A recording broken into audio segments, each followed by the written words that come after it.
தமிழ்நாடு அரசு புதிய அரசு பணிக்கான ஒரு அறிவிப்பை வெளியிட்டிருக்காங்க.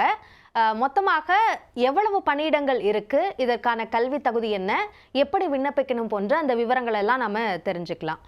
முதலாவதாக இது என்ன பணி அப்படின்னா, கிராம ஊராட்சி செயலாளர் என்பதுதான், செக்ரட்டரி அப்படின்னு சொல்லுவாங்க.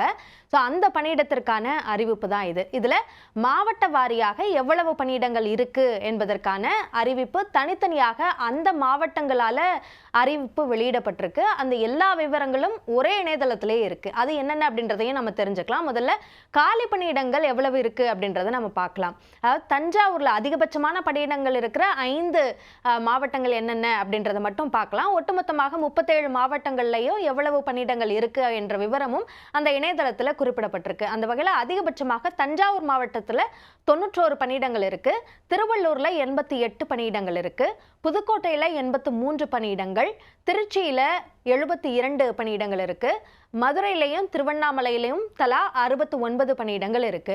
ஒட்டுமொத்தமாக 1483 பணியிடங்கள் இருக்கு. இதே மாதிரி மற்ற மாவட்டங்கள்லையும் தனித்தனியாக எவ்வளவு பணியிடங்கள் இருக்கு என்ற விவரங்களும் அந்த இணையதளத்தில் கொடுக்கப்பட்டிருக்கு. சரி, ஊதியம் எவ்வளவு அப்படின்னு பார்த்தோம்னா, பேசிக் பே என்பது 15,900 ரூபாயாக இருக்கும்.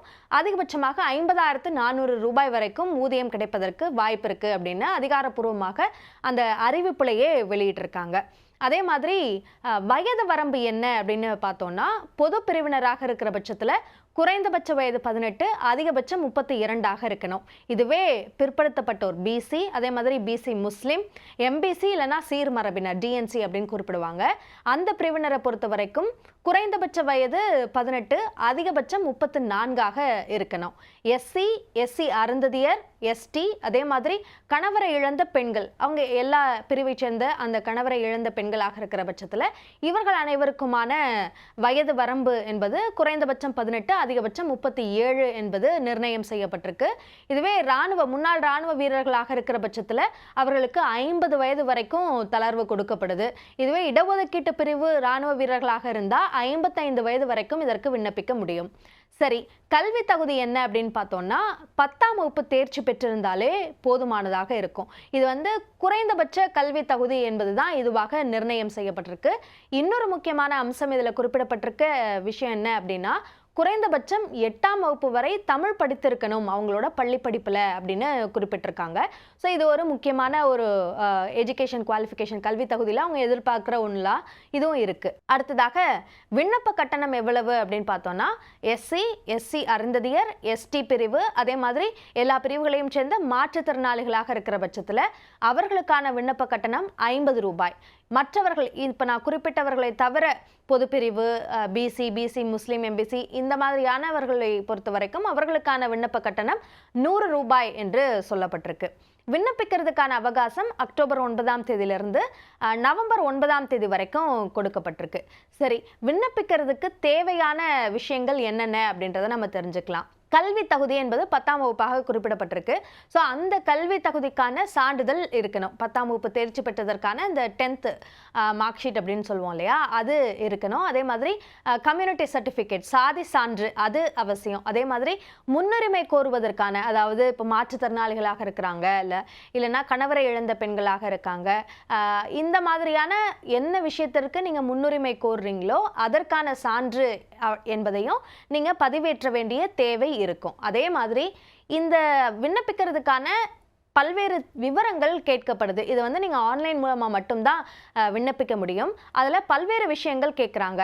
அடிப்படையாக உங்களுடைய பெயர், பாலினம், உங்களுடைய முகவரி என்ன, இந்த மாதிரியான எல்லா விஷயங்களும் கேட்கப்படுது. அதே மாதிரி எந்த போர்டில் நீங்கள் படிச்சிங்க, எந்த வருஷம் நீங்கள் பாஸ் ஆனீங்க, இந்த தகவல்கள் எல்லாத்தையுமே நீங்கள் அந்த இணையதளம் மூலமாக குறிப்பிட வேண்டியிருக்கும். அதே மாதிரி எந்த மாவட்டத்தில் நீங்கள் விண்ணப்பிக்கிறதுக்கு விரும்புகிறீங்க அப்படின்னு அதுதான் முதல்ல கேட்குறாங்க.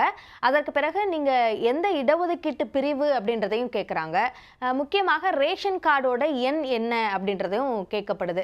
ஸோ இந்த விஷயங்கள் எல்லாம் முன்கூட்டியே பார்த்து என்னென்ன தகவல்கள் இருக்கோ அதை எல்லாத்தையும் சேகரித்து வச்சு ஏதாவது ஒரு தாள் ஒரு பேப்பர் எடுத்து அதில் நீங்கள் எழுதி வச்சுட்டு அதற்கு பிறகு இந்த தகவல்கள்லாம் உள்ளீடு செஞ்சால் தேவையற்ற தவறுகளை வந்து தவிர்க்க முடியும். அதே மாதிரி அந்த டாக்குமெண்ட்ஸ் அப்லோட் பண்ண வேண்டிய தேவை நான் ஏற்கனவே சொன்ன இந்த சான்றிதழ்கள் தவிர உங்களோட புகைப்படம் அதை எடுத்து நீங்கள் கம்ப்யூட்டரைஸ் பண்ணி சாஃப்ட் காப்பியாக வச்சு அதை அப்லோட் பண்ணணும். அதே மாதிரி கையெழுத்தையும் ஒரு ஃபோட்டோ எடுத்து அதை நீங்கள் அப்லோட் பண்ண வேண்டிய தேவை இருக்கும். இதெல்லாம் விண்ணப்பிக்கிறதுக்கு தேவையான ஆவணங்கள், விவரங்கள் அப்படின்னு தெரிஞ்சுக்கலாம்.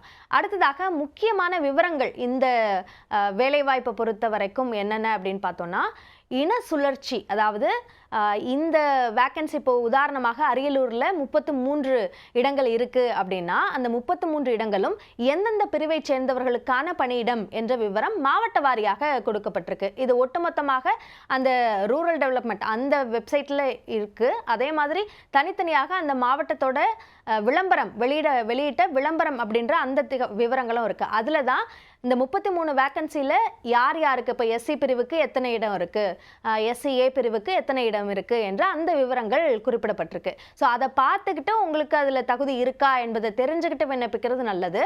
அடுத்ததாக இந்த இன சுழற்சி, கல்வி, வயது, அதே மாதிரி மற்ற தகுதிகள் இது எல்லாமே இருக்கிறவங்க மட்டும் விண்ணப்பிக்கிறது நல்லது. அது மட்டும்தான் ஏற்கப்படும். அந்த தகுதி இல்லாமல் விண்ணப்பிக்கிறவங்களோட விண்ணப்பங்கள் நிராகரிக்கப்படும் அப்படின்னு குறிப்பிட்டிருக்காங்க. அதே மாதிரி www.tnrd.tn.gov.in இதுதான் அடிப்படையான இணையதளம். இதன் மூலமாக தான் விண்ணப்பிக்க முடியும். இதில் தான் எல்லா விவரங்களும் கொடுக்கப்பட்டிருக்கு. ஸோ அது உள்ளே போய் முதல்ல விண்ணப்பிக்கிறதுக்கு முன்னாடி எல்லா விஷயங்களையும் தெரிஞ்சுக்கிட்டு அதுக்கப்புறமா விண்ணப்பிக்கலாம். 1 மாத அவகாசம் இருக்குது. அடுத்ததாக மாவட்ட வாரியாக வெளியிடப்படுற விளம்பரங்களையும் நீங்கள் படித்து தெரிஞ்சுக்கணும். அப்போ தான் நான் சொன்ன அந்த இன சுழற்சி நீங்கள் சார்ந்த அந்த கம்யூனிட்டி உங்களுக்கான அந்த இடம் வேக்கன்சி இருக்கா அப்படின்றத தெரிஞ்சுக்க முடியும். அதே மாதிரி நீங்கள் செலுத்தின விண்ணப்ப கட்டணத்தை எந்த காரணத்தை கொண்டும் திரும்ப கொடுக்க மாட்டாங்க அப்படின்றதையும் குறிப்பிட்டிருக்காங்க. அதே மாதிரி உங்களுக்கான வயது தகுதி, கல்வி தகுதி இது எல்லாமுமே அதற்கான கட் ஆஃப் டேட் என்ன அப்படின்னா விண்ணப்பிக்கிறதுக்கு கடைசி நாளாக எதை குறிப்பிட்டிருக்காங்களோ அதுதான் அந்த தகுதிக்கான கட் ஆஃப் டேட். அதாவது நவம்பர் 9ஆம் தேதி இதுதான் கட் ஆஃப் டேட். அதற்கு முன்பாக இவங்க எதெல்லாம் தகுதின்னு சொல்லியிருக்காங்களோ அந்த எல்லா தகுதியும் நீங்கள் அடைஞ்சிருக்கணும் என்று நம்ம புரிஞ்சுக்கலாம். அடுத்ததாக தவறான தகவல்கள் கொடுக்கப்பட்டிருக்கு அப்படின்றத கண்டறியப்பட்டா விண்ணப்பங்கள் நிராகரிக்கப்படும். வேணும்னே அந்த தகவல்கள் தவறாக கொடுக்கப்பட்டிருக்கு அப்படின்னு அறியப்படுற பட்சத்தில் அவர்கள் மீது நடவடிக்கை எடுக்கப்படுறதுக்கும் வாய்ப்பு இருக்குது அப்படின்னு சொல்லப்படுது. அதே மாதிரி ஒரு மாவட்டத்திற்கு ஒரு விண்ணப்பம் தான் நீங்கள் விண்ணப்பிக்க முடியும் அப்படின்றதையும் புரிஞ்சுக்கணும். அடுத்ததாக நிர்ணயிக்கப்பட்ட குறைந்தபட்ச தகுதி இல்லாதவர்கள் தகுதியற்றவர்களாக கருதப்படுவார்கள். இதுக்கு என்ன அர்த்தம் அப்படின்னா இப்போ 10ஆம் வகுப்பு தான் இதற்கான அடிப்படையான தகுதி அப்படின்னு குறிப்பிடப்பட்டிருக்கு. இப்போ நிறைய பேர் ஓப்பன் யூனிவர்சிட்டியில் படிக்கும்போது 10ஆம் வகுப்பை விட்டுட்டு நேரடியாக 12ஆம் வகுப்பு படிச்சிருக்காங்க அப்படின்னாலோ நேரடியாக பட்டம் பெற்றிருக்காங்க அப்படின்னாலோ அவங்க இதற்கு தகுதி பெற மாட்டாங்க. நீங்கள் மேலே எவ்வளவு வேணாலும் படிச்சிருக்கலாம், ஆனால் அடிப்படையாக 10ஆம் வகுப்பு படிச்சிருக்கணும் அப்படின்றது தான் இதன் மூலமாக நம்ம புரிஞ்சுக்கக்கூடிய ஒரு விஷயம்.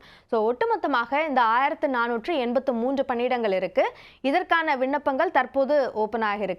ஸோ இதில் தவறுகள் இல்லாமல் விண்ணப்பிக்கிறதுக்கான வழிமுறைகளை தான் நம்ம இப்போ பார்த்தோம். ஸோ யார் எதற்கு தகுதி பெறுறீங்க அப்படின்றத தெரிஞ்சுக்கிட்டு சரியான விவரங்களை சேகரிச்சுட்டு விண்ணப்பிக்கிறது நல்லது.